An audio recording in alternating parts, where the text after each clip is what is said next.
Good morning, afternoon, or evening, depending upon where you are. We're continuing our series today on administering Azure, Microsoft Azure's cloud service. I'm joined with Robert DeRook from Indiana University, and myself again, Don Hester, going over this topic for you today. Just want to let you know, go ahead. You have something? I just said hello, everyone. Just some housekeeping things up front. If you have questions during the live presentation, go ahead and post them here in the chat section. If you have any questions after, you can go to learnsecurity.org and then hit the Contact Us tab, and you can then send us a message, and then we get back to you. At the end of this session, we ask that you please rate our session. Let us know how you do this.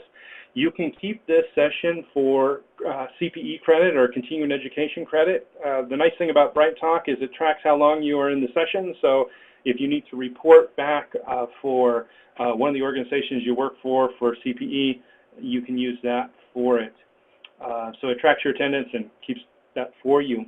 If you'd like more sessions on this in the future, you can follow us, and we have the slides available for download if you'd like to download them as well. With that, we're going to go ahead and start today. Today we're going to talk about virtual machines in Azure. Now, Azure does a lot of things, and I think sometimes people, we'd have a whole session just talking about all the different things that you can do with Azure. It's not just virtual machines. Virtual machines is definitely one aspect of it, and probably not necessarily the most mature aspect of it, because a lot of what people look for the cloud services is instead of hosting a virtual machine, why don't you just host the application and not the underlying virtual machine? However, if you're trying to do some type of on-prem backup or site recovery, then virtual machines may be what you're looking for. So it's still going to be around for a great deal of time, because I think people are still going to use virtual machines. We'll talk about creating and configuring virtual machines. There's Windows and Linux versions that we can use. We'll talk about a little bit about the automation of it, and we'll talk a little bit about management of it. Today, we're going to talk more about how you set it up, how you get started, and what things you need to consider before you start setting up virtual machines. So, we got to start with planning, right?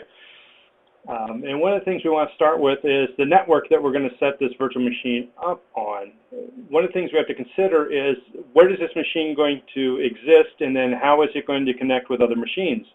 Is it going to connect to only other machines that are in the Azure cloud environment, or is it going to connect to your on-prem, or is it going to connect to the internet, right? So there's different ways of looking how you're going to do that, and in order to figure out what you want in the end, you need to stick it on a network that will help facilitate that.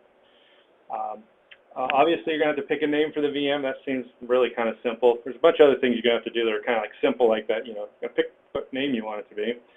You're going to have to choose a location for the VM. Now, we'll talk about this as we go.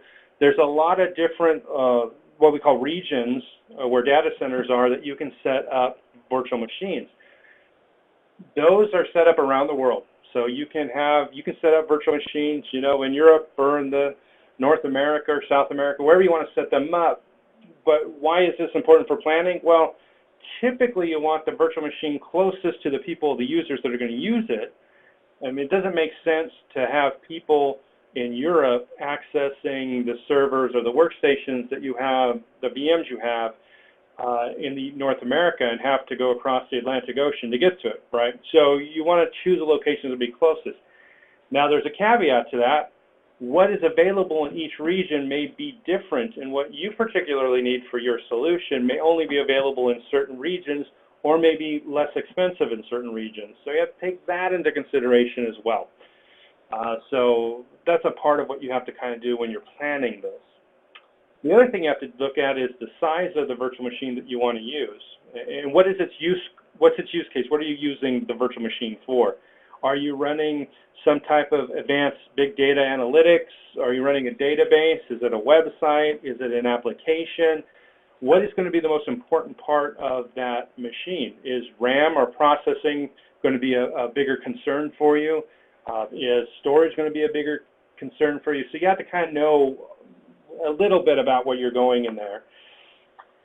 Then you'll have to understand the pricing models and what you're going to get charged for and what you won't get charged for and how the charging works so that you can kind of, and there's a wizard that can help you with that, that can walk you through the process. You put in the information and then they can kind of give you some guidelines or some general estimates of what it might cost you for that. Then you're going to have to select what storage that you're going to want to use. And again, with everything else, we have different types of storage that you can use. You can have the traditional hard drive disks that it's stored on, or you can have it on solid state drives. And of course, there's going to be a cost differential between those. So depending upon what you want to put it in depends upon what it may cost. And then obviously at the end, you're going to have to choose what operating system you want. So is it going to be Windows? Is it going to be Linux? There's plenty of Linux builds available for Azure. So this is the planning. Look at all these things, and we'll talk about some of these things in a little bit more detail here. Anything to add, Rob? Nope, but you really have to sit down and plan it out. Same with, like, when you say starting with the network, you have to define, because there's basically two separate networks, if you will. There's the internal network that the VMs will run on and communicate with each other, and then there's a connection point between it and outside resources. That's not to say that it doesn't have a live IP address. This is, if you are looking at your own data center, how do you get your data center to communicate to those services and servers that are sitting up in that isolated virtual network that's running? And I say virtual, I'm putting quotes around it because it's almost a virtual network, because it's really odd how to explain it, because you have no control over the underlying hardware that is denoting the servers. This is all basically in the world of software-defined networking. So you have to create these peerings between those two networks. So you kind of have to sit down and really plan out what services from your on-premise environment is going to connect to what services and servers that are sitting up in the cloud. Right, and you're probably going to want to also figure out what risks are related to having whichever network that you're using. And we'll talk a little bit about those risks. One of the risks is obviously very important to us is availability.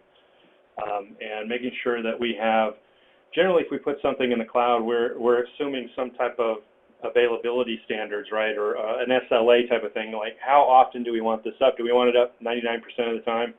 Or is downtime not a big issue for us as long as it's within a certain parameter? So knowing that can kind of help us set up some stuff, which we'll talk about in a little later section.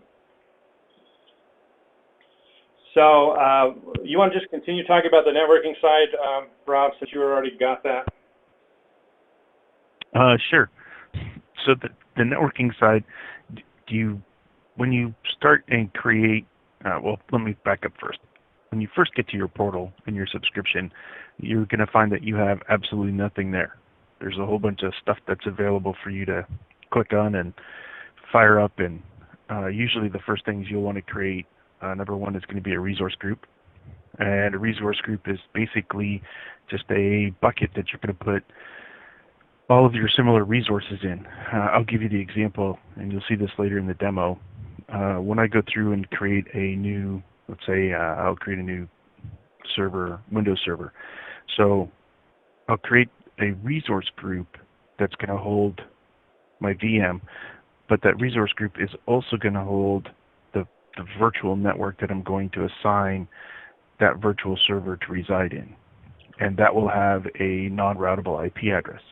So it's going to follow the normal non-routable subnets that we have, right? The 10 range, the 172.16 through 31, and the 192.168. Now what's interesting is, depending on what you use to create your VM, as you'll see in the demo, I have basically 3 different methods to show you how to create a Windows VM that's running. You'll have to specify that information. If you don't, it just simply grabs one that it thinks you should use in that particular resource group and assigns it to you. You can go in afterwards and change them, but it basically just isolates that VM so that only the portal, so when you log into the Azure Portal, you can get to the VMs, and then you can associate a live IP address, so you could use RDP, for example, and connect just to that VM from outside, from a secured state, because when you create the network cloud itself, if you will, you'll also outline what ports are going to be available from the outside world that can actually talk to that VM. So in the example I'll show you later, I'm going to open up port 80 and 3389 for RDP, and those will be the only ports that that particular VM that's running will be allowed to have a communication from the outside world on. And those are all defined within the networking scope. And you'll have network servicing group where that's what we use as kind of the terminology as a firewall to block what systems and ports are allowed and which ones are not allowed to have access into the VM that's running, or VMs that are all within that same VNet. Yeah, and that's basically networking in a nutshell. Yeah. So if you wanted to do an RDP to a virtual machine, but you don't want it to be set up access to the internet, is there another way that you can do that? You can connect in from the portal. So through the Azure Portal itself, think of the Azure Portal as your landing page and your connection into the cloud, if you will. You can then actually, there's shortcuts to launch connections from the portal itself to get to your VM while it's in an isolated environment. So you don't actually have to go from the outside world using a live IP address to connect into it. You can go through the portal and connect through it from the portal. Right. And I kind of wanted to bring that up because there's been a lot of RDP vulnerabilities that recently came out, and some people may be a little bit uneasy about that type of connection. Sure. At this point in time. But the other question, if you are setting up, because this is another use case that I sometimes get people asking me, I want to connect from on-prem to an Azure VM. Maybe the VM's a database and I have an application that's here local. I want to connect it. How would I set up the network in that case? Would I set up a virtual network in there and then create a VPN between my on-prem and the cloud, or how would you do that? You could do it that way. You could set up, well, bottom line, in any instance, you're going to have a virtual network that is defined, right? And that's the network that all your VMs will attach to, including, in this case, your SQL database. So from there, you can establish a direct site-to-site VPN from on-premise up into Azure and give access to those resources through the network security groups, the NSGs, and you can define what systems on-premise have access to those, what ones can communicate. There's a lot of different methods that you can use to access. If it's just a simple thing of getting to shares, for example, that you're hosting on a server, you don't even have to actually host them on a server anymore. In Azure, we have, under the storage options, you have the ability to actually just host files. They're not tied to a VM in any way, shape, or form. And within it, there are security models called the SAS. They're security access signatures. And it basically is a security string that you, from your on-premise instances, when you go to make the connection, it's going to ask you for that information. You put it in. It also defines what privileges and permissions you have into that data set. So in this case, if the database is sitting and residing up in Azure, for example, and you have an application, you can go through those signatures and allocate that to the service that's running from your application, and it will be able to communicate and run queries against the database. But you can also restrict its access and say that it can just run the queries, but it can't update the database. Or if the application does require a secured connection, you can establish that secure connection. If it's, let's say it's the reverse. Let's say your database files themselves reside on premise, but the processing of it is happening up in Azure. You can do the same process. You can keep that data set all local. But the thing you have to remember, the SQL server that's up in the cloud is going to be doing the number crunching. So you want to make sure that you follow your best practices of, encryption at rest, in transit, and in use, and ensure that that pipeline is all in an encrypted state. But you can define those. You can set up a VPN if you want. You can define it at the application layer that it goes through. You can host the file. You can host blob storage. There's lots of different options. It really ultimately depends on things like, the biggest one's going to be cost and data transfers. How big is your database? Because anytime you transfer data and it has to be processed, there's fees that are associated to that. So if the database is hosted up in the cloud, for example, and it's processed locally, there's cost for transferring that data back and forth. If everything is up in the cloud, for example, in Azure, then there's cost associated with the processing of the data and then sending that data out somewhere else. There's a cost associated to it. Gotcha. Yeah, the cost is going to be one of the considerations, and I think you brought up a good point. What your security model is going to be is there's going to be different risks related to the different ways that you could possibly set up networks, and because of that, you may need to take that into consideration as well.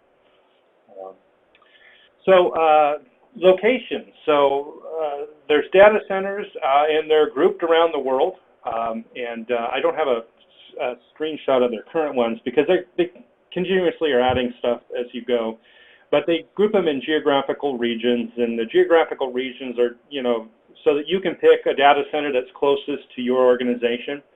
If you're a government organization, they have special government cloud that keeps everything within the borders of that country or group of countries. Like the European Union, they have some requirements, the data not leave their geographical region, and Microsoft honors that. Same thing here in the United States. For the government cloud, it's not allowed to leave the United States, so it's all kept within the United States. So there's those types of things that you have. So if you have like a requirement that your virtual machines be in a specific region, you can do that. The idea with it, the general rule of it is you want to get as close to users as possible. How close can you get it to them? You don't want to have users in the United States trying to access a database in Japan. You have to go across the Pacific Ocean to do that, and there's going to be latency issues no matter how you get there. So you want to make sure that you're trying to get as close to users as possible. And also, those locations can limit the available options for you. All the options that are available in Azure in North America are not necessarily what are available in South America or in the Middle East or in Europe. There's different options for each of those. I don't want to say that there's a lot of differences in there because I've seen some differences, but there are different options. And so you want to make sure that you're getting a location that is going to have all the options that you need. So planning that in advance may tell you, oh, I need to be in this region or that region or the other region, just knowing that. And also knowing that the price differs depending upon what region you are. Regions that may be further away from you may be cheaper. But now on top of this, you got to throw in disaster recovery, right, Rob? You want to make sure that we have, you may want to have servers that are replicated in a different geographical location. That's for availability and redundancy purposes. So you may have that requirement as well, and we'll talk about that in a later session, not this session, but this session we're just going to talk about the idea of the locations. Anything to add to that? Did I miss anything, Rob? Just a couple things. One, there's currently 54 regions worldwide, servicing 140 countries, with I think like 6 or 7 more regions to come online. Within the regions, they have broken down some of the data centers dependent upon the classification of your organization. And to further that is, if you are a Department of Defense contractor, right? So either the DoD or a DoD contractor, you have to provide proof that you're a DoD contractor, and you can have access to the DoD data center, which, as the name implies, only contains information related to the Department of Defense. They also have them for items like HIPAA related. So there's a boundary for anybody who's in the medical industry. And again, they have to prove that they are in that field in order to be in that particular data center. So even within the regions themselves, the data centers, there may be more than one data center in a specific region. So when you look at a map and it says, oh, look, here's like the U.S. East. Well, that's not just a single data center in the East. There's replicated data centers within that region. And again, we'll go into more depth and detail into how those structures work, but just for the main point now, note that there's some redundancy that is already built in just based off the regions. Next item to think about is what kind of operating system you want to have for your virtual machines. And they have Windows Client, Windows Server, and previous versions up to the ones that they have that they support. In addition to that, they have a number of different Linux versions. In addition to that, you can build your own operating system up there. I mean, you can set up right? You can do that, right, Rob? You can set up a bare metal thing and then put in basically like a live disk and then run that. Yeah, you can dump an ISO. But for the most part, they have access to just about every major operating system platform that's available. And one other thing I'll note too while we're on the topic, it's not just this typical, here's Windows, here's Linux. There's like hardened operating systems for specific tasks. So if you want an IDS system, that they have a virtual machine that is operating at just that level. So I'll kind of bring it up when I do the demo, but if you do a search just for, servers, you can find that there's, I think I scanned through it the other day, I was already at like 140 plus different operating system images that you can actually deploy as a VM. Yes, they definitely give you a lot of different options, that's for sure. Yep. Just built in. One of the things that you need to know about the Windows Server is they don't do upgrades for them, so you deploy a new server and then transition your data. But it also requires a license, but the license is a part of the pricing model. So you can apply licenses that you already own. If you already have like an enterprise licensing agreement, you can stick that in there for licenses for the servers and stuff like that. But generally the cost, if you don't have enterprise licensing, if you just pick the Windows Server, you stick it in there, part of the cost is going to include the license, which is a nice aspect because then you're only paying for what you are using, right, if you're doing that model. The Linux distributions you're able to upgrade those while they're deployed, but also usually there's no cost for the license related to those. So like if you do an Ubuntu server, it's just like the regular, like you download Ubuntu from the internet, you stuck it on your own virtual machines, there's no cost for the license related to those. Now that's separate from any support that you might get, like if you got support from Red Hat or whoever, that would be a separate thing that you would be dealing with outside of your Azure subscription, but you still might possibly have that. So cost. Now the cost is kind of an important aspect when we look at that, and there's two main costs that we're going to have when we have a virtual machine. There's going to be the compute cost. So that's the cost of the virtual machine doing computing, basically. It's the processor running. Look at it that way. And in that cost, that's where that Windows license is put in there. That's why Linux is a little bit cheaper. But there's no cost if it's deallocated. So if you shut down the machine, then there's no compute cost related to it because you're not computing anything, right? So you can save money on your subscription. If there are downtimes when the server doesn't need to be available, you shut it off. Sometimes in our data centers, we've even done that before. If a certain server is really just used for people during work hours between 8 a.m. and 5 p.m. or whatever, I know some data centers that will shut it off during the night to help conserve energy, so that it's only being used when it's actually being used. You can do the same type of thing here, but then you also reduce your costs because then you're not incurring any compute costs going forward. Now, second cost that we have to look at is the storage cost. And that's charged separately from that, and there's options underneath that. We'll talk about some of those here in a minute.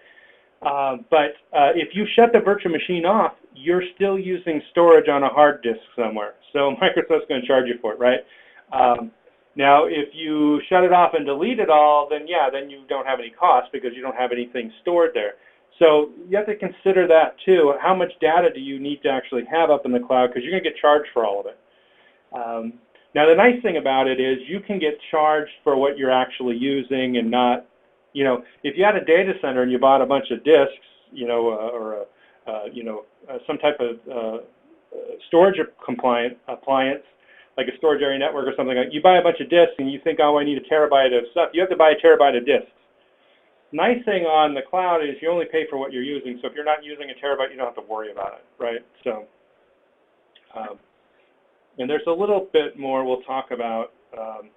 So under compute costs, you have two different ways you can do it. One, they call it consumption-based, but I just call it pay-as-you-go, right?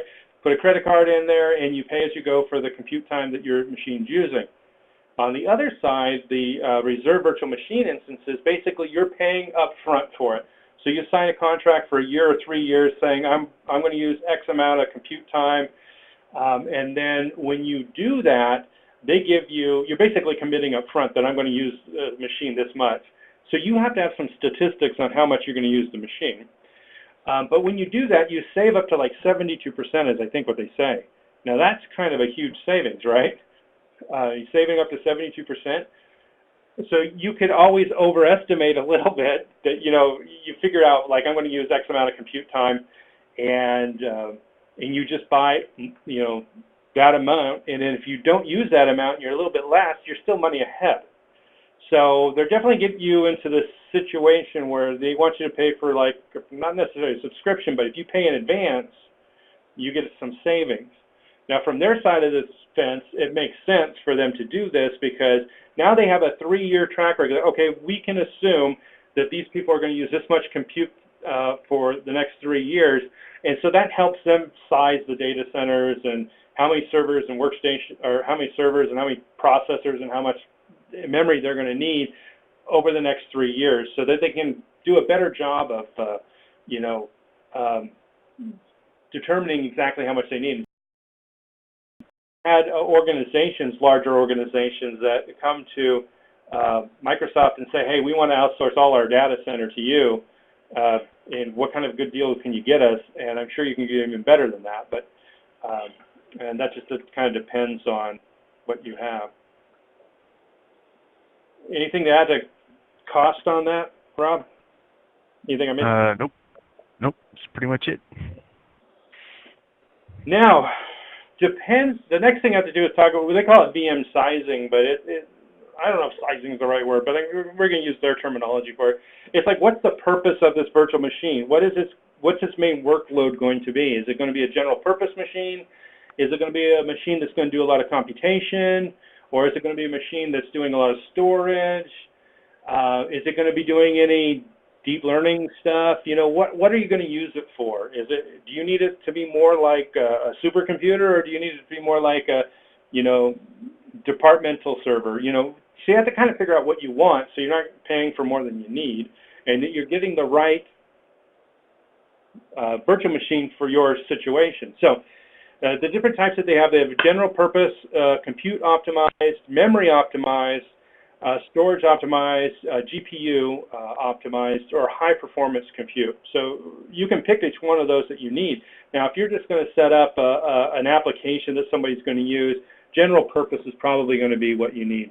That's going to be great for test and development, small to medium databases, not a lot of web traffic, maybe medium level web traffic on there. If you get compute optimized, it's going to be something that's going to be doing like batch processing, or it's going to be an application server where the application's handling most of the processing for something else. Memory optimized is going to be things that are going to be, like if you have a lot of stuff where you have a cache of information that needs to be processed, or in-memory analytics that needs to be handled, or you're going to upload a huge data set to manipulate, that might be a better thing for you. If you have something that's running in a database where people are going to do a lot of reading from it, then you might want something like a storage optimized sizing for that.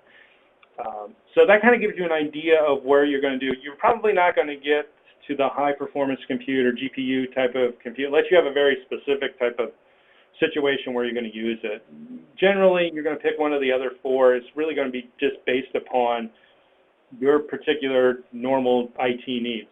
And generally, you should be able to figure out which one it fits into those, and then you can always switch it in the future if you need to, if you pick the wrong one. If compute wasn't the right thing that you needed, and you needed more of a general purpose one, you could definitely switch it in the future. And they have different levels within that as well. And so if you look at all the coding that they have there for the levels, that's talking about how much of the RAM you're going to have and all that kind of stuff. So there's different levels within it. So it's not even, you can do a general purpose and then you can ramp it up with more processors and whatnot as well. Do you have anything to add to that, Rob? Just one thing, that is, if you plan on switching the sizes afterwards, keep in mind that if you are downgrading your size, the compute environment that you are moving to, or you are trying to downsize to, the current workload on that particular compute VM has to be able to be supported by whatever category you're going to move it down to. So, as an example, if the disk size, because one of the things to remember is they tie disk sizes to these as well for the OS. So if you are moving from like a DSV3 to a DSV2, just make sure that on the DSV2, the size of the drive where the OS is going to be, where it's going to reside, is supported installation. If not, bad things will happen. Won't let you do it anyway, because the sizes are going to be a mismatch, so it's going to throw an error, but you'll still end up with a charge on the higher sized system. Gotcha. Good thing to know. Now, we talked about that. We have more options. Remember we talked about earlier, and that would be the next option would be what type of hard drives that you want to put in there, and there's different types of VMs. Now, VMs are going to have at least two disks, one for the OS and one for a temp or a swap space. But you may also have a disk set up for data. So you can have the operating system on one disk, you can have the temporary cache file on another disk, and then you can have your data on a separate disk as well. So if you remember back in the old days, and if you've not been around the old days, what we used to have to do is we sized out a server for whatever workload it was. We would want to set up a different set of disks, and we would have different priorities for those disks. Like, do we do a RAID 5 on this one, or do we do on this one, a mirror drive? You don't have to make all those decisions now because it's all in the Azure abstract layer that you don't really see. So the hardware we're not really paying attention to. But some of the same concepts kind of apply. Like when I used to do an Exchange server, I would have different sets of drives. For the operating system, would be on mirror drives in case one failed. The other one would be there to take over. Data doesn't change very often on that, so it's perfect for a mirrored set. But then I have a RAID configuration for the database that handled all the inboxes, because that was going to be changing on a regular basis. And then for the swap file and any temporary files that might be writing to the database, we could put that on a separate disk that might be a striped volume, because the redundancy wasn't necessary for it, because it's just cache files. You're just putting it in. You want speed out of that. So we could, in the old days, come up with a nice setup for a server to optimize its performance. You may do something similar here. Now, again, the underlying layer behind this, you can pick whether you want it to be on solid-state drives or regular hard drives. But then the virtual hard disks that you set up, you may also then want to pick them up, one for a temp or cache, and then one for your data, and then one necessarily. You're not going to be worrying about the RAID and all that. That's all below in the Azure stack that you're not seeing here, but it's still there. Anything to add to that, Rob? Nope, it's pretty much it. You kind of have to really think about where your data is going to reside, and like I said, once you move up to the cloud, you kind of have to think beyond, well, I have a server, and the server's got the shares that I'm going to store all the data on. Because if you just want that, there's other options within Azure Cloud Space that can handle that for you without having to incur the cost of the computation side as well as the storage side. Right. And I think we kind of alluded to that at the very beginning of the session, is that Yep. the VMs are kind of like the old way of doing things. Like Rob just said earlier, you can set up a network share that is that has no operating system associated with it. There are some things about that you have to be careful about. You may not have NTFS permissions yet available. I don't know if they've added that yet, but NTFS permissions were not available yet. That's something that's a feature that's coming down the road. But for now, you can set up basically security rules that can match what you would normally have for NTFS. But that may mean that you need to set up more shares in Azure than you would do on a normal server on-prem. So anyways, on the storage options, you have unmanaged disks and managed disks. And in the managed disk, you have different choices. So you can have an ultra solid-state drives, a premium solid-state drives, a standard solid-state drives, or the standard regular hard disk, spinning type of hard disk. So you can see that you have a number of options here. And there's kind of like a spectrum here depending upon, well, again, what kind of performance that you need. Do you need speed? Then you want to go with the ultra solid state drives. Or is speed not necessarily the biggest concern? Storing a lot of data is, well, then the standard hard drives would be better, more cost effective for you to do that. Anything else you would add to that, Rob? Nope. That's pretty much it. You pick it when you, and again, if you go back to the VM side, you pick it when you create the VM. You define which one that you want it to reside on. The next section we're going to talk about is configuration. So we talked about, planning this all out. Now, once we've got it all planned out, we're going to have to pick all these options, right? So there's going to be a wizard that goes through for us. It's going to kind of help us. You can find information as you go. And I think we should probably talk about Microsoft Docs a little bit too. You have the ability in the Microsoft Docs to get into and read up on any of these items that we talk about. If you just go to it, you can just type in hard disks or whatever under Azure, and you'll find all the different types of options that they have, and they'll give that information to you. So, configuration. So you're going to have your basic information. You're going to pick your disks. You'll pick your networking. And again, like Rob said, you probably set up your network first. Some of these options it'll let you pick as you go to create, a resource group if you don't already have a resource group created. The better process is to set your resource group up first. Make sure that you've got everything the way you want it in the resource group. Set up your network first. Make sure it's everything. You got all the security that you want on it. And then as you go through this wizard to set the VM up, then you can pick those items from the list. They'll be just a drop-down list. It takes longer for you to set up a system if you're making a new network or you're making new resource groups and all that other stuff. A lot easier to kind of plan that out, because you want to plan that out too. What resource groups you're going to use, you want to plan that out. How you're going to use those resource groups, and we talked about that in the first session, what limitations that might put on you. Go ahead. Do you have anything? I don't know. I thought you were saying something. So looking at the wizard, you'll go through each of the sections, and we're not going to go through, I'm not going to go through on the slides all of these, but this kind of gives you an idea of what you'd go through. Part of what you have to pick is obviously what subscription you have, and then what resource group you want to stick things in, and then you go, as you go through, there's more options under this. I'm just kind of giving you a screenshot so you kind of know what you're getting yourself into. It's basically like an old-fashioned wizard. You go through, you answer the questions, knowing what you need to know before. Now, one thing I will point out, you see where it says subscription, there's a little eye over there, and you can click on that, and it'll give you the information about, sometimes it's helpful, and sometimes it's like, I'm not sure I understand that. That's where you may want to go to the docs or go into the help and just type in information, and then you can get more information about it if you need it. Now, as we're going through that, one of the other things that I guess it can kind of fit under planning too, but availability sets. And we want to make sure that when we set up maybe a group of systems, we want to make sure that there's no single point of failure that brings everything down, right?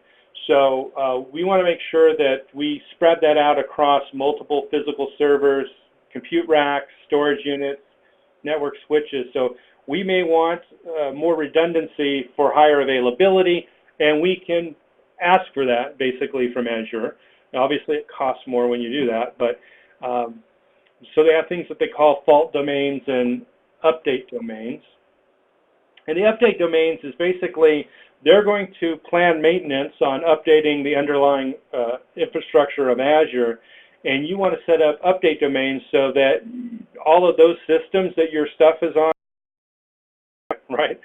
So you want to make sure that you're in an update domain so when they're doing their maintenance that you're not a part of it, that your systems will be moved and they're so you don't want everything to shut down all at once, basically.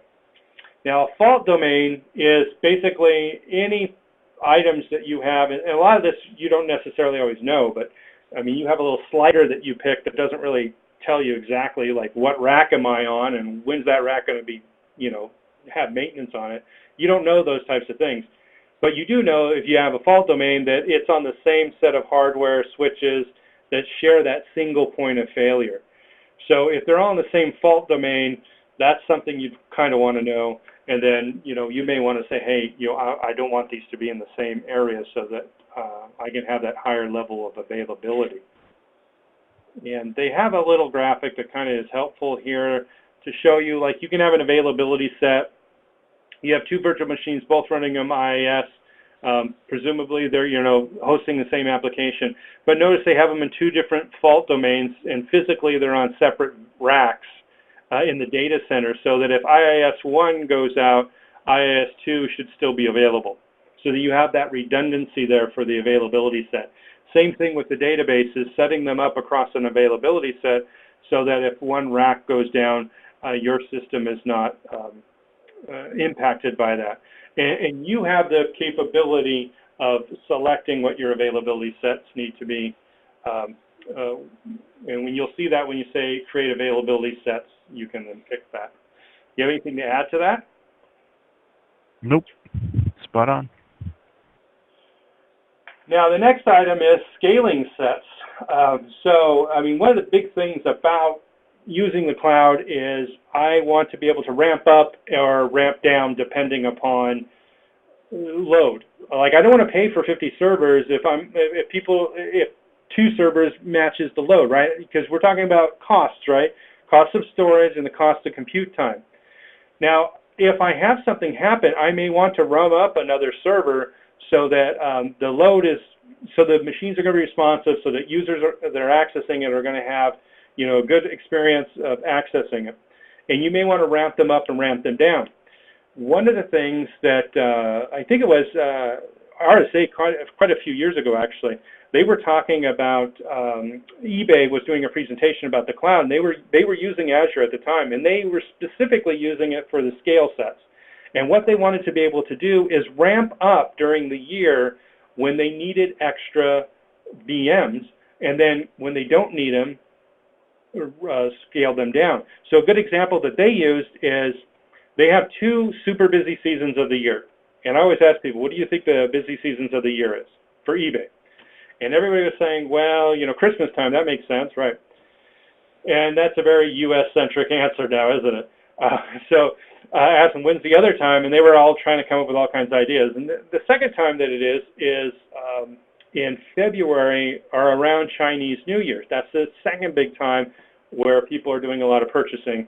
Now, that's not a US-centric answer, right? So anyway, so what eBay wanted to do is they had to build another data center, and they were torn between, do we build another data center in the US or do we build another one in Asia, to handle the different loads in different places?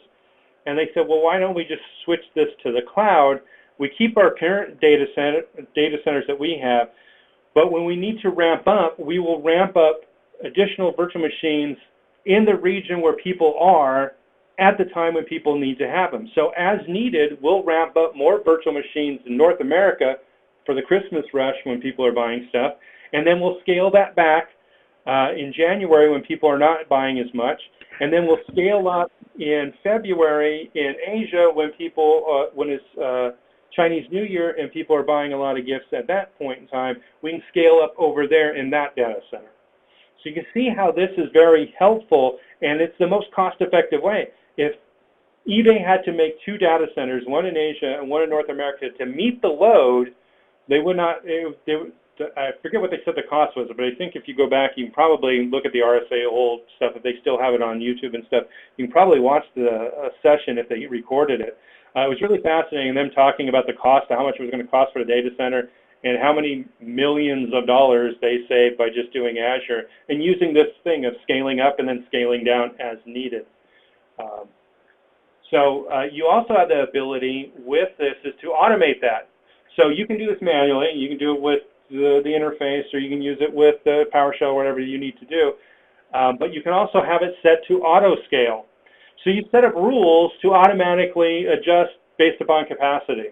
Increase VMs if more people are asking or accessing those sites, and then decrease or reduce the number of VMs depending upon what the current demand is. And so you can actually, and you can set limitations on it. So you can set limitations because because if all of a sudden something becomes wildly popular, all of a sudden you got a really big bill for your Azure. You may say, whoa, I don't want to pay for that. So I'm going to set it up so that the minimum number of servers running is going to be 1 and the maximum is going to be 20 or something. That way, it'll within that range, it will go up and down. You can monitor it then over time and see where are we running at? What is the normal number of virtual machines we have running to meet this load? Oh, it's running between 12 and 15 is where it kind of is the sweet spot. Great. Saying 20 over is probably a good idea, but there could, if you have a time of year that might be more advantageous or where you're going to have more load, then you can kind of figure that out and say, okay, 20 may not be enough, let's make it 25. So you watch it over time to kind of figure that stuff out. I don't know, do you have anything to add to that, Rob? No, it's pretty much things you got to look at and keep in mind. Yeah. We're almost to the end, and then we'll be doing some demos here in a second. But post-deployment configuration, some of the things that we have, there's virtual machine extensions that we have. It basically has configuration and automated tasks to basically set up the virtual machine, lock you need it to do, so that you don't necessarily have to go in and then set everything up in Windows. If you're going to have a file server and you're going to have store files on it, you can use this to set that up for you, or optimize the operating system to meet those demands. It takes a little bit of the guesswork out of it.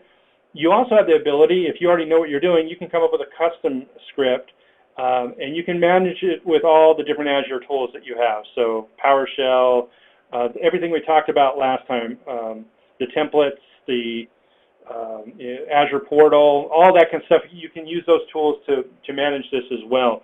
So this would be after you've deployed it, you want to then configure it into a particular, to be optimized for whatever it is that you're using it for, whatever the workload is. You also have the ability, which is really nice, is to set up a desired state configuration.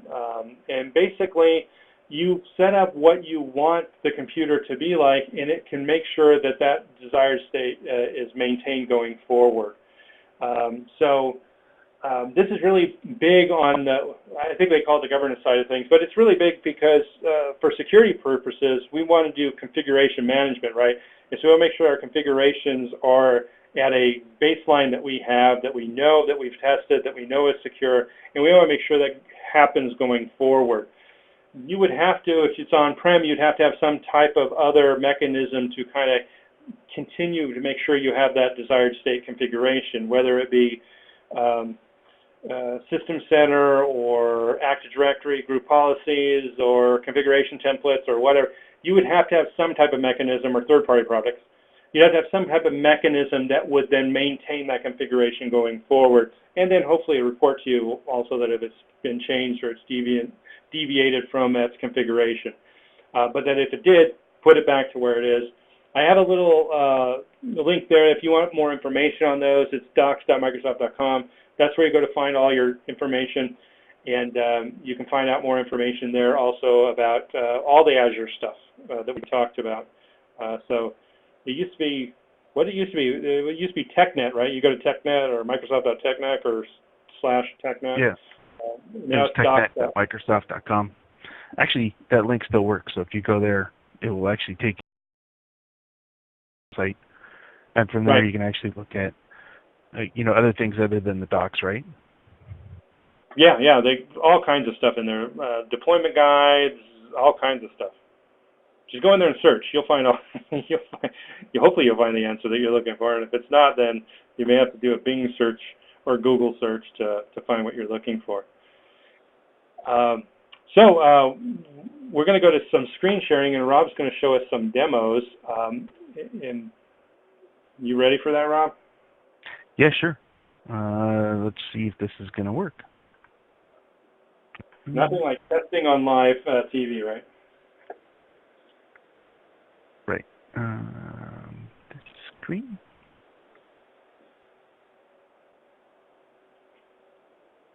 There we go. I see it. Everybody see it? All right. So what we have here, this is the kind of landing page of Azure Portal when you log in. I've already logged into mine, hence my little untitled notepad, so you can't see my account. But I'm here. The first thing I'll point out to you is I don't actually have anything running. I've played around with some of the scripts that I'll kind of show you in demos that I've gone through. The interesting thing is what you see on the screen right now is it's currently set to network watcher _east_US. That is a Azure created resource. In this case, this happens to be a network resource, and it's there for monitoring network traffic. They use it as part of the internal Azure Security Center that is enabled by default for your subscription. So everybody basically has the Security Center as a basic setting. It's turned on and enabled, so it's monitoring for things like denial of service, network intrusions at a very basic level. But that's what that little guy does, and it's automatically created when you create your first resource group, your first network group, your first VM, anything like that. It's automatically created under that context. I just want to highlight this is something that's kind of a leftover from when I went through. The other thing I'll show you is as you move through the portal itself, the portal kind of changes some of its functionality. So the page that you see here, this is the dashboard. This dashboard can be completely customized. You can create a new one. We talked about it in our last session, but we're just kind of showing you what it actually looks like now, that you can actually go to the new dashboard and pick whatever systems you want. In our case here, I'm going to go to Home to kind of show you what it kind of shows you. So this is, and again, these settings can be changed. So every time you launch the portal, you can either start at the home page or you can start at a dashboard. You can make that as the default behavior. In my case, I usually start off at home. It shows you your subscription, gives you some resources, and this is where you'll see all of the different categories that are available to you. And as an example, if you just look at compute and virtual machine, you'll see that I have none listed. If I go to add, just to kind of highlight what we were talking about earlier in this session, down here under image, it says it's currently defaulted to Ubuntu, but if you actually browse, if you click on this link to browse all of the public and private images, you're going to see that every single one of these categories has an associated grouping of VMs that you can spin up. I'm just going through, this is just a simple page, but you can just load it up, or if you wanted to look on specific items like from security side, there's open a VPN server if you wanted to look at web services, right? These are anything from load balancers you wanted to run to Citrix NetScalers. If you look at databases, these are all VMs that you can, virtual machines that you can install and run. So hopefully my guy, he's going to keep falling back. Oh well. Generally here, when you go through and you create your VM, it's going to give you a drop-down list for your subscription. This is my current one. You're going to pick a resource group, and you'll see that this is the Network Watcher resource group that I showed earlier. But you can create one here, or you can create one from even going through the interface and setting up the PowerShell environment, if you will. I'll show that to you here in a minute. I'm not going to create one yet. I'll kind of show you some of the create these resource groups. You pick the name as showcased earlier, walk through each of the headings, you review it, it goes through a validation before you can actually create it to make sure that you didn't pick anything that was incorrect. And then you create the VM and away it goes. This is the little icon to get to your Cloud Shell. Cloud Shell is going to give you access to both Bash and PowerShell. If you don't have a storage or resource group assigned, what you're going to get is this little guy. It says you have no storage mounted. You can simply create it, or if you go to the advanced settings, this is where you can define which region you'd like it to be in out of the 54 that are available. You can pick to create a new one. I'll call this Test Lab 2019. Storage group, I'll call it Test Storage 2019. And a new share, I'll call it Test. You're going to see that very creative. So now it comes back and it tells you, look, there's a storage account that is already taken called Test Storage 2019, so I have to come up with a different name. So we'll call this Test Lab Storage 2019. We'll see if that goes through.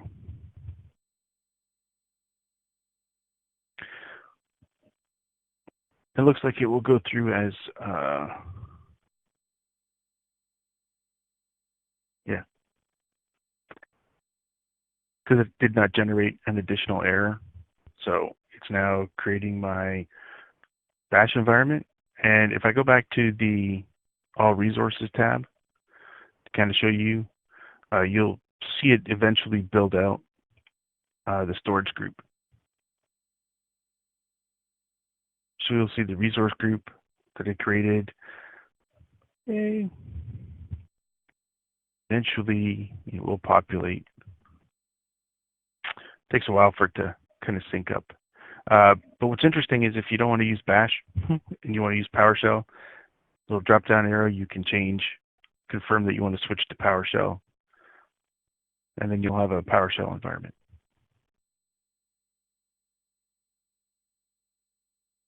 Right. So what I'll do here is, the first one I'll do is I'll go through and create a new compute resource. Let me minimize this. A new compute resource.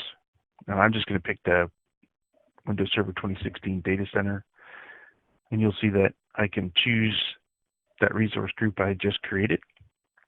I can give this a nice handy test VM01. Now, one of the things that Microsoft kind of recommends that you put as part of your naming conventions for your virtual machines is if it is a test, like test or QA, if it's production or development, you should put a numeric value, what number of server it is, and the region that that particular server was created in. And part of that is so when you go back and look at availability sets and high availability and putting in replication amongst data centers, you know where the VM originated from and where it's currently running at and things like that. Pick your region, your availability options, right? So if you're doing a set or zone, set is within the data center, zones within multiple regions, if you will. I'm not going to, don't need it for anything. Pick the instance you want, and then here is the size that we were talking about earlier. This is a DS1. You get one virtual CPU, 3.5 gigs of memory. If you need to change it, you can click on change size, and then kind of gives you a little snapshot as to how many virtual CPUs you'll get, how much memory, disks, and the price per month. And the price per month is just for the compute if it was up and running. So the current one I think costs something like not even 2 cents to run an hour, something like that. It's one of the least expensive VMs to run for a month. But you can kind of get an idea what these prices are. If these aren't the ones that you'd like, you can obviously clear all the filters, and this is where you'll get your list of what's available within the region that you're currently in. So again, You can look at what it's going to cost you for a month based off of what they're optimized for, right? So even like the high availability ones, the ones that are great out here, we don't have in our region just because they're not supported, right? Like the high compute, or it may not be part of my subscription, one of the two. So I'm just going to leave, I'll close this out, and I'll just leave it as the standard. The username, this is going to be the administrator account inside of the VM. So I will just call it Lab Admin 2019, and we'll give it a really awesome secure password.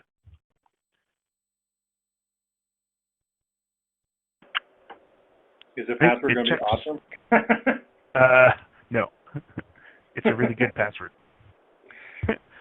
This is where it says public inbound ports. You currently say none, but this is what we were talking about earlier, is if you wanted to set certain ports open.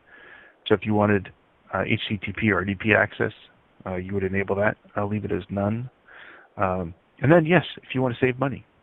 If you have a Windows license server, right, because you can bring your own in, and it saves you, almost half the cost. Right, yeah. For demo purposes, I'm not. I'll just walk through. This is where it gives you your disk types, right? So again, my subscription doesn't have the Ultra Preview. You'll see it listed here. Because it's the Ultra SSDs are tied to certain sizes of compute, and the one that I picked does not support it, so hence it's grayed out. I'll just leave it as, in this case, I could put it standard SSD. Kind of gives you a breakdown of what the SLA is for it. If you wanted to create a new disk, you can create a new one. Give it a name if you want.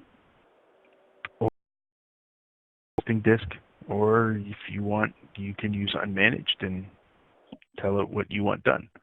In this case, I'll just leave the single disk. Going to our network, these are what's created by default. So when you create your first VM, this is the virtual network that it's going to create.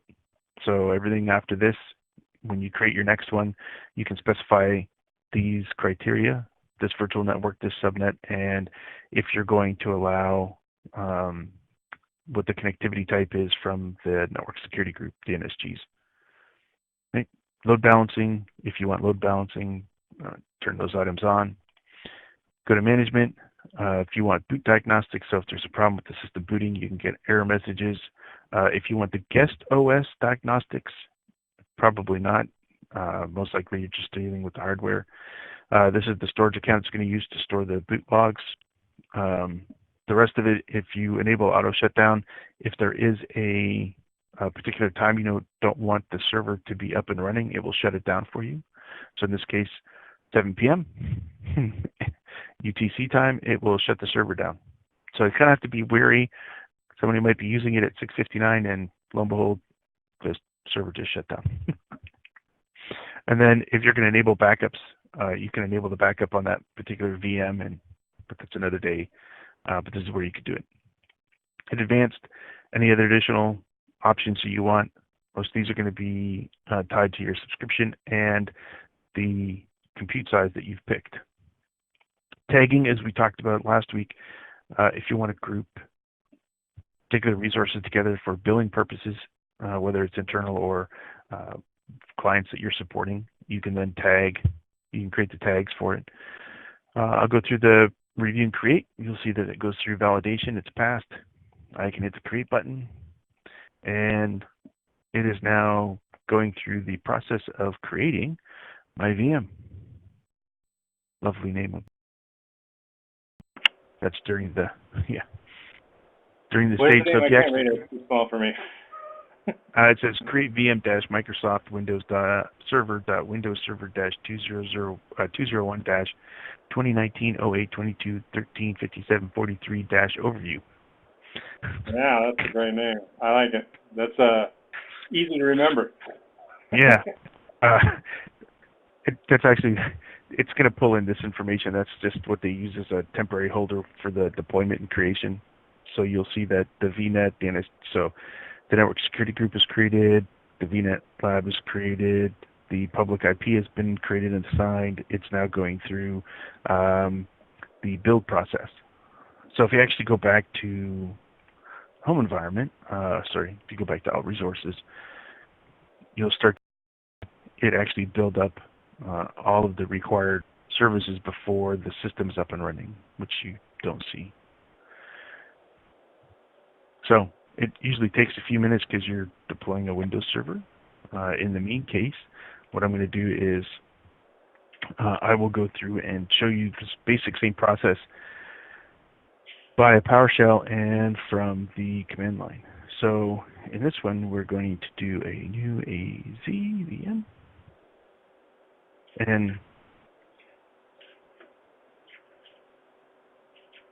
what's interesting is you can use the back tick, if you will. It's on the same keyboard key as the tilde. If you want to, so what it'll do is allow you to break down each specific attribute instead of typing it out in one line. If it's easier for you to group them into each different range, you can do that. So in this case, I need to create the same.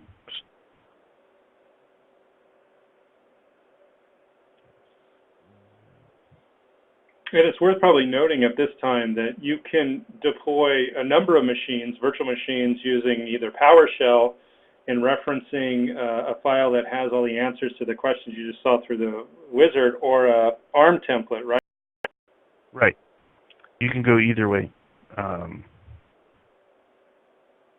And that certainly, if you're doing just one, I don't know that you need to go through the automation process of doing that. It's probably not worth the time and effort it takes to set all that up.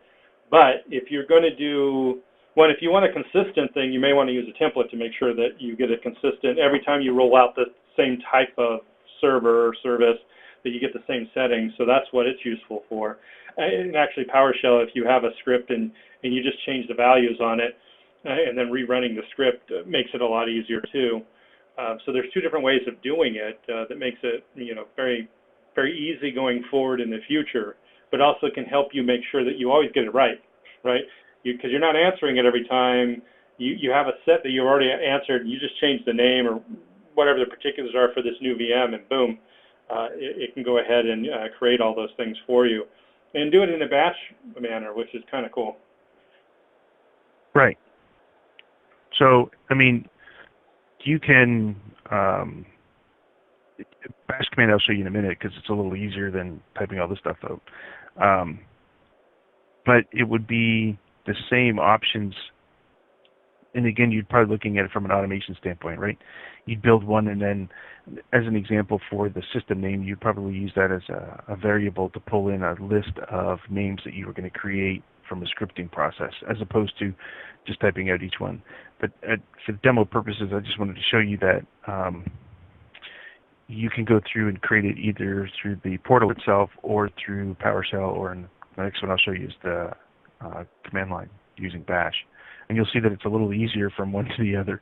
It's where our subnet name. So the next one's going to be our security group. The security group name that you want to assign it to. And you can already see that we already have like a network security group, but in this case, I'm going to give it a. If the group doesn't exist, it will actually create that process while it's deploying this. And then if you're going to do a address, we'll call it my. This is the title that you'll see in the properties of the VM after it's been created. And then just to kind of show you that you can do open ports, I will do port 89. And now it's going to ask me for the administrator account for this VM. It's not asking me for the name. It's going to assign it as administrator. And in this case, I'll type in my really great password again. Now everybody knows what my really great password is. All right. I'll create a new one for this guy.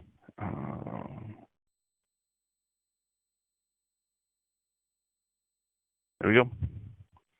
So now Azure's building all of the. Oh, it didn't like my password. Oh my goodness, I see all that blood all over the PowerShell. Yeah, it's because it says you right there, right? The supply password has to be between here and here and meet the flexibility requirements. And I thought I hit the uppercase when I put it in there, but I guess not. But you kind of get the idea. That's the best part about PowerShell. You always get all the blood every time you make mistakes. And the other thing is,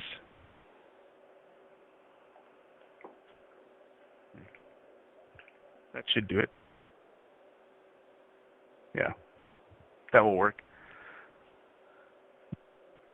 So now you'll see, if we refresh, you'll see the second, there's our test lab 2019. This is the second one that I'm creating, right? So the different groups that are associated to which, for the resource group, and which VM is going to use what, and there's the disk for my test VM01 use, right, USE. And you should see, there's the one that I'm creating down here from PowerShell. That's the lab test 02. See? So it's starting to build the disk, and you see it ticks along, right? Like that's 29, 30% of its completion. Now we can go to Bash, let that run. And with Bash, to create a new one, Bash uses a kind of a little different naming convention than PowerShell. Power uses the verb-noun combination, right, or the noun-verb grouping, right? Get, new, whatever. The Bash command line uses the AZ command, and then you specify what it is that you would like. Now, what's really interesting about this particular one is if you use the backslash and hit enter, that allows you to do the same thing that the backtick did in PowerShell. It allows you to create multiple lines. Now, since we're doing this, we'll do a double dash name. I'll call this test VM. And then I will do the resource group that I want it to belong to. And again, you can pick the resource group that it's already belongs to. And I put a typo in there, which is great. 2019.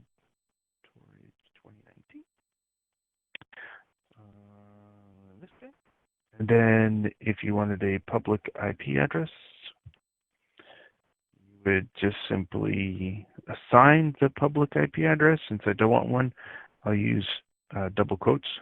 So double quote, to give it a blank public address.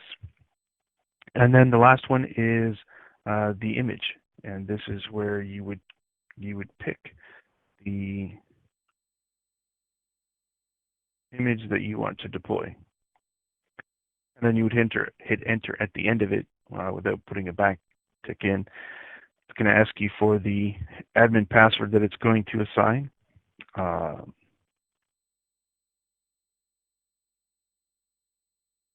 going to ask you to confirm.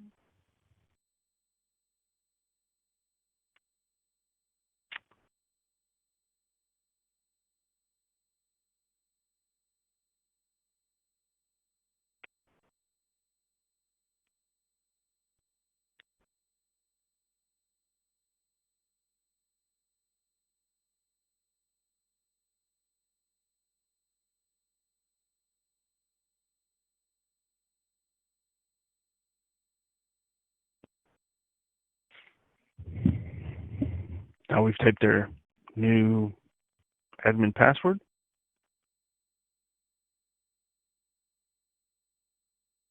You'll notice that what I did here, it generated the error because of the password content, so I just hit the up arrow, and you'll see that it's taken the individual lines that I created and just typed them all at one long line.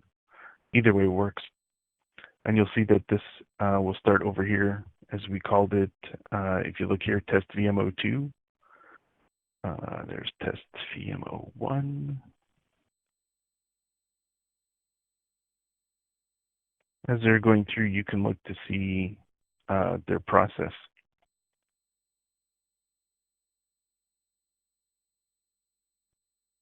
I'll let that run.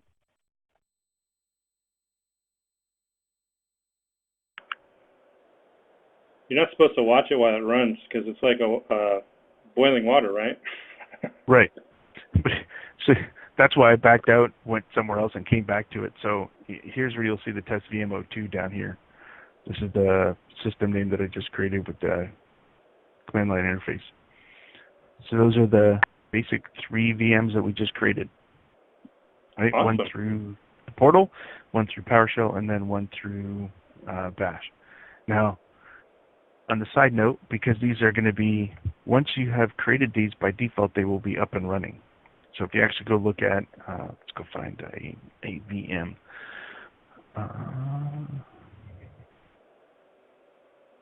So you'll see that it's now in a running state.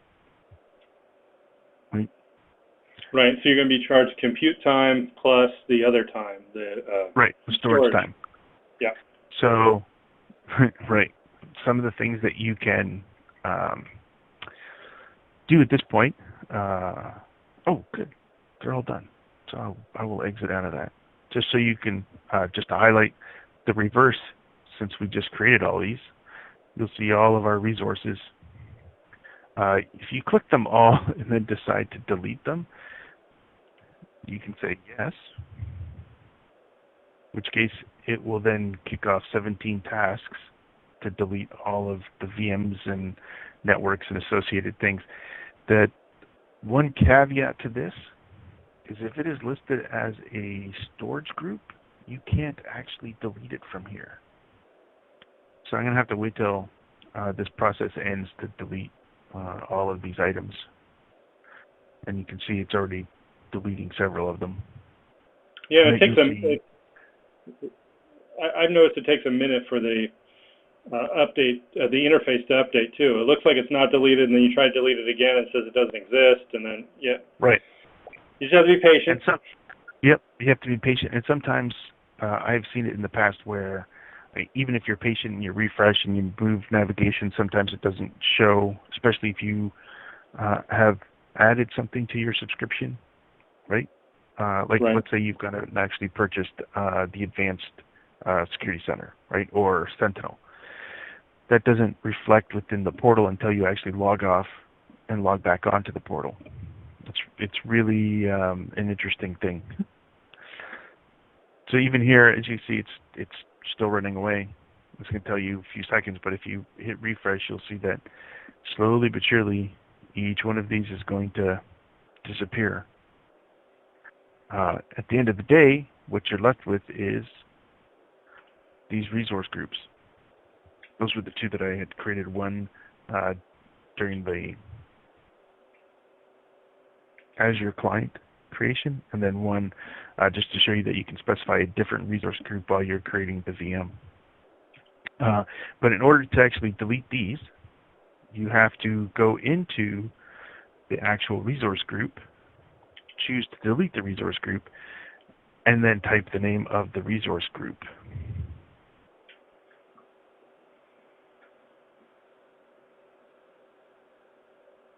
They want you to type it in so that you know that you're deleting it. Yep. So this will disappear. So I'll go back to the resource groups. And I will delete this one. And the same thing. Lab Storage 2019. You'll hit delete. Now go back to resource groups. And it's pending the deletion, and then again, if you look at all of your resources, this guy should, right? Remember, that's our network security group. These guys should delete soon. If not, you can attempt to delete. They may have been on the second page. I just yeah. I didn't go to the second page to delete them. But the storage groups are gone. Oh, cool. So you've given us some good stuff to show us 3 different ways of setting it up, setting up the virtual machines. You can see it's fairly easy. We did all that in 15 minutes. 3 different virtual machines, 3 different ways. Very quick and easy to get done. I mean, it's just as quick as on-prem, maybe. I mean, you still have to go out and find your operating system and do all that kind of stuff if you're on-prem to get it going, but so I think it's a nominal difference. It's about the same amount of time doing it in the cloud or on-prem. I think the interesting thing to note is anytime that you have data that's sitting up in Azure, even if you don't have like high availability group set or you're using scaling sets or anything like that, that just by the sheer nature of having data residing up in Azure, it is in a replicated state. There's always a copy of it, meaning from a fault-tolerant backup perspective, there is a copy of it in the same data center that your server is, or the data is residing in, just for redundancy purposes. Just in case a drive fails on their end, right, from a physical standpoint, there's another location of your data set somewhere. So just take note of that. And that's by default.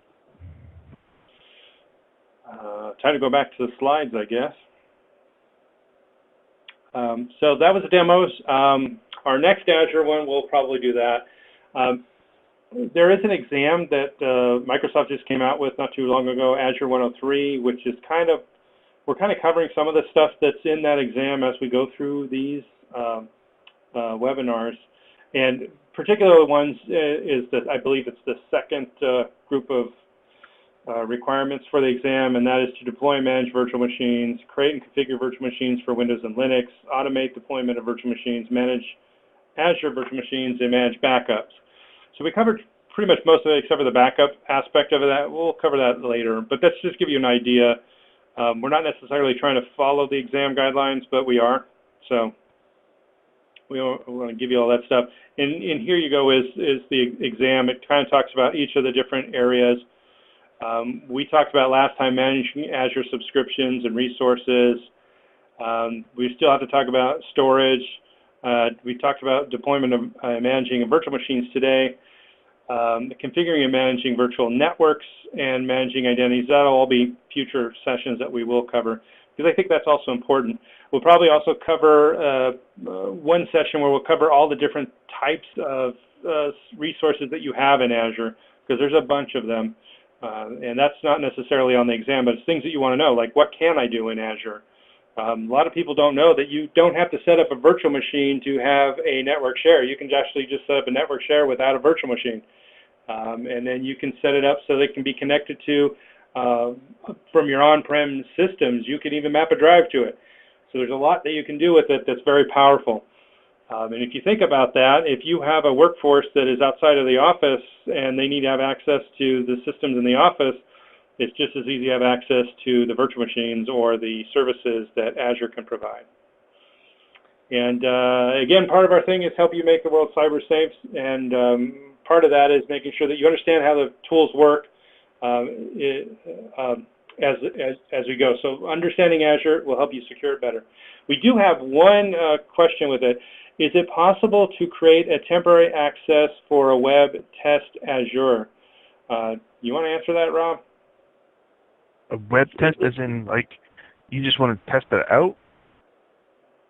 Yeah, I think that's what if you just want to test out Azure, for example, you can. There's two ways that you can do this. One is you can go through the Azure Portal and you can sign up for a free trial. They'll give you a $200 credit, and you can play around with just about everything that's in there for the $200 credit.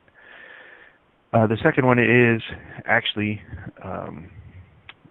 here. Hold on a second. If I go back to sharing the account for a minute, I will show you if I can type it out. Right. I will show you. Again. Yeah, I'll share it out here. Yep. On my screen, you can see it? Yeah. If you actually look under the training tab, when you go to azure.microsoft.com, you can actually see that there's a hands-on learning section, and they have predefined tasks that you can play around with.